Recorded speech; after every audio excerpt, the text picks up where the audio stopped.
the technique of meditation that Swamiji has taught, it is not a technique that he has invented or discovered by himself. Okay? That was the technique that was taught to him by Lord Shiva, and that is the technique he teaches all of us.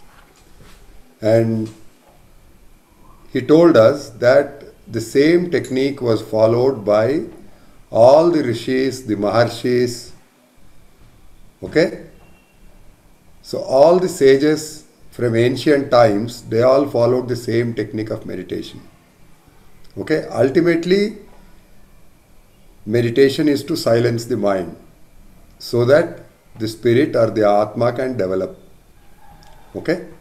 So there could be slight differences, but ultimately what naturally happens will be the same. Once the mind becomes silent, then I don't think there will any differences in the meditation technique exist beyond that point. Okay? It is only to reach that point that different people use different methods. Okay, of course, there are methods that are taught in Hatha Yoga. What Swamiji taught us is Dhyana Yoga. He himself used to say that this is Dhyana Yoga. So, I mean, if we can believe that ultimately there is no difference, then it doesn't matter which meditation technique we follow. Our Guru has taught us this technique, and then when people asked him also, he used to say the same thing. It's a silent technique where you close your eyes. Okay?